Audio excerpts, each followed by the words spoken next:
तुम फिक्र मत करो, हम इस घर की इज्जत पर आंच नहीं आने देंगे। लेकिन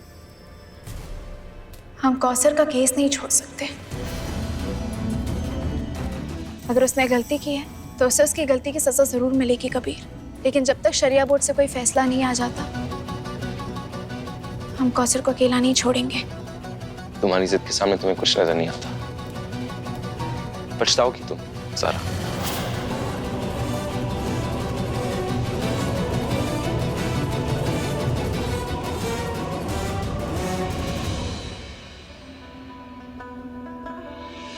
लेकिन मियां, हमें तो समझ में नहीं आ रहा है कि ज़ारा को हो क्या गया। वो आपके बात के पहलू को समझ क्यों नहीं रही? आपको केस शरिया बोर्ड में नहीं लाना है, मतलब नहीं लाना है, तो उसे मानना चाहिए ना। हम उससे बात करते हैं। नहीं रिजवान, में उससे कोई फायदा नहीं होगा। एक बार ज़ारा कोई काम करने को ठान लेती है ना, तो जब तक वो काम खत्म नहीं होता उसे कोई चैन नहीं आएगा और ना वो दम लेगी। लेकिन कबीर मियां, जो बात सच है वो तो ज़ारा को माननी चाहिए ना। अब कौसर झूठी है मतलब झूठी है। ज़ारा के ना मानने से कौसर का किरदार तो बदल नहीं जाए। जी अस्सलाम वालेकुम। अरे वालेकुम सलाम। बिला, वो आपने सबूत के तौर पर खर्चों के कुछ पेपर वगैरह मंगाए थे तो मैं लेकर आया। अच्छा, आपने वैसे किस लिए मंगाए थे? असल में हमें ये सारे कागजात शरिया बोर्ड के सामने पेश करने होंगे। बैठो।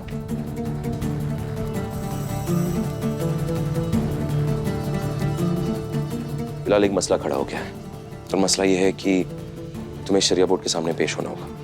लेकिन सुनो, हम जानते कि हमने तुम्हें अपनी जबान दी थी, मगर मसला ये है कि तुम्हारी बीवी की वजह से ये सारी चीजें हो रही है। अब इस केस पर बहस होने के अलावा और कोई रास्ता है ही नहीं हमारे पास। रिजवान मियां से भी आप पूछ सकते हैं, और जब कोई भी इंसान केस फाइल करना चाहता है शरिया बोर्ड में, तो हम उसे रोक तो नहीं सकते ना। हमने आपसे पहले ही कहा था कि आप अब ज़ारा बीवी को कौसर से मत मिलने दीजिएगा। तुम घबराओ मत, इंशाल्लाह इस केस का हल निकल जाएगा और बाहर वालों को खबर तक नहीं पहुंचेगी। हमने ऐसा कोई इंतजाम किया, बेफिक्र रहो। आप चाहे जितना भी इंतजाम कर लें, लेकिन अब हमारे खानदान की इज्जत को नीलाम होने से कोई नहीं बचा पाएगा। आप समझ नहीं रहे हैं, वो ज़ारा बीवी है, ज़ारा बीवी। पूरे हिंदुस्तान की औरतों का साथ उन्हें हासिल है। वो एक पल में मीडिया को बुलाएंगे और हमारे मुंह पर कालिक मिल देंगी। हम तुम्हें अपनी जबान दे रहे हैं, हम तुम्हारे शहर काजी हैं ना। चाहे कुछ भी हो, इस केस का हल भी निकल जाएगा और इंशाल्लाह मीडिया को इस बात की खबर नहीं पहुंचेगी।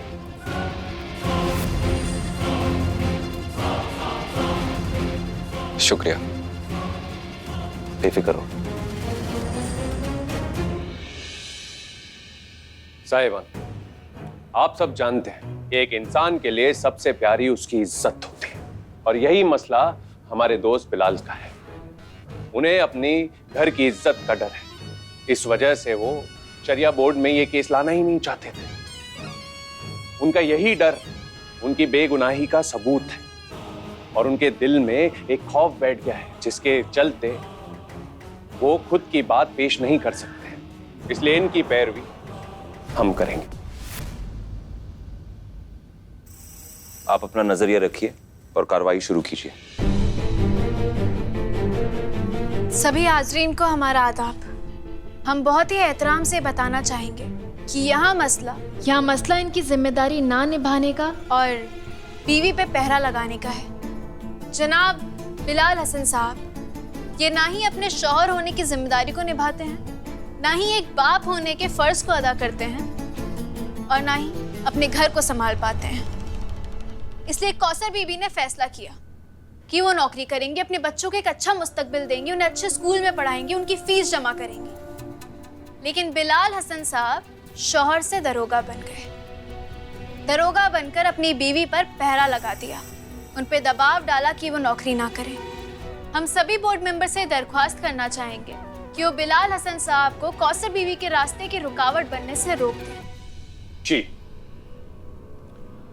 ज़ारा बीबी ने अभी जो भी बातें कही सुनने में बेहद दिलचस्प है।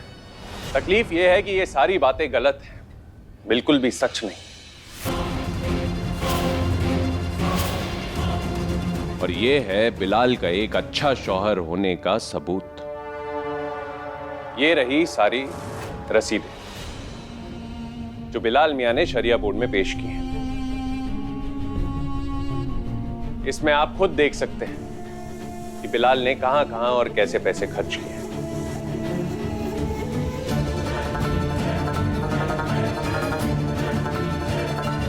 ये वो तमाम बिल्स हैं जो रोजमर्रा की जिंदगी में जरूरी होती हैं, यानी बिलाल एक काबिल शौहर है।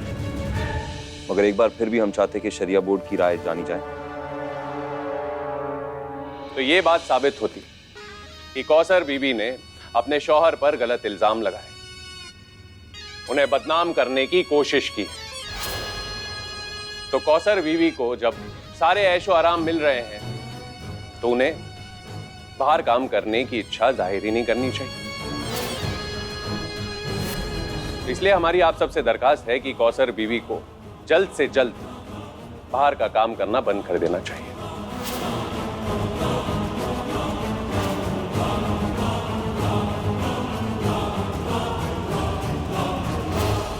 जो सबूत बिलाल हसन साहब ने पेश किए हैं वो रोज की जरूरतों की रसीदें हैं, लेकिन इस बात का सबूत कहाँ है?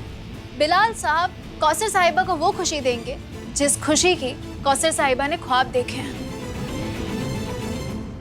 क्या ख्वाब देखती हैं कौसर बीवी, बताएंगे हमें? बिलाल हसन साहब अपने बच्चों को मदरसे में पढ़ा रहे हैं और कौसर साहिबा चाहती हैं कि उनके बच्चे अंग्रेजी स्कूल में पढ़ें, अंग्रेजी तालीम हासिल करें, जमाने के साथ कदम से कदम मिलाकर चलें। तो ज़ारा बीबी, आपका कहना है कि मदरसे में तालीम अच्छे से नहीं दी जाती। जनाब, हम यहाँ तालीम की क्वालिटी को लेकर बहस करने के लिए इकट्ठा नहीं हुए हैं। मदरसे में बेशक बहुत अच्छी तालीम मिलती है, लेकिन यहाँ बात कौसर बीबी की ख्वाहिश, उनके ख्वाबों का है और वो चाहते हैं कि उनके बच्चे अंग्रेजी तालीम हासिल करें, अंग्रेजी स्कूल में पढ़ें। बिलाल साहब अपने बच्चों की फीस के कोई पैसे नहीं दे रहे हैं, जिसकी वजह से मजबूरन कौसर साहिबा को नौकरी करनी पड़ रही है। हम बिलाल हसन साहब से पूछना चाहेंगे, आपको अंग्रेजी स्कूलों से क्या परेशानी है? इस्लाम ने औरतों को इतने हक दिए हैं जिनके बारे में हम सोच भी नहीं सकते हैं, तो फिर क्यों कौसर बीबी को इस्लाम की दुहाई देकर उनके हक को मारा जा रहा है? क्या इस्लाम बिलाल साहब को उनकी बीवी की ख्वाहिशें पूरी करने की इजाजत नहीं देता? अपने बच्चों को एक अच्छा मुस्तकबिल देने की इजाजत नहीं देता? तो आपका कहना है कि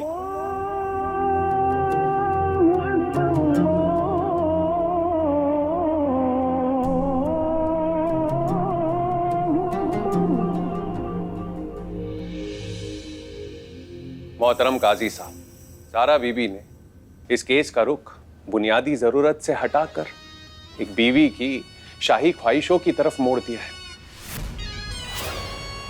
इसलिए हम चाहते हैं कि आज इस बैठक को बर्खास्त की जाए, और वैसे भी नमाज का वक्त हो गया है।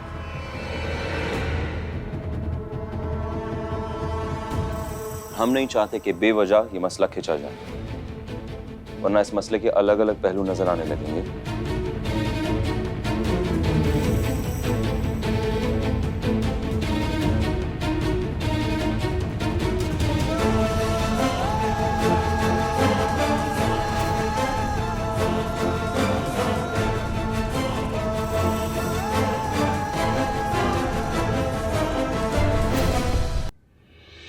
आ गए बेटा, हम तुम्हारा ही इंतजार कर रहे थे। क्या बात है, आज बहुत खुश नजर आ रहे हो। कौन सा किला फतेह करके आए हो? फतेह किसे करना है, हमें तो किला गिराना है, उसी की शुरुआत करके आ रहे। तुम कहना क्या चाहते हो? बताते हैं, बैठो।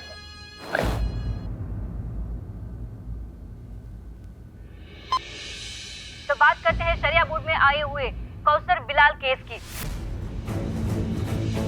बीवी की जरूरतें और आजादी बहस का मुद्दा बनी हुई है। ज़ारा कबीर अहमद कौसर बीवी का पक्ष बड़े जोर शोरों से रख रही है। क्या इस समाज में औरतों को शान से जीने का कोई हक नहीं है? अगर कौसर बीवी आजादी से अपना घर चलाना चाहती है, काम करना चाहती है, तो फिर उन्हें क्यों रोका जा रहा है? इस केस में बिलाल नामक शख्स को दोषी बताया जा रहा है। स्क्रीन पर दिखा दिखाई देने वाले नंबर्स पर मैसेज कीजिए और बताइए कि कौन सही है, सारा अहमद या फिर उनके शौहर काजी कबीर अहमद। या अल्लाह अम्मी, ये कैसे हो गया?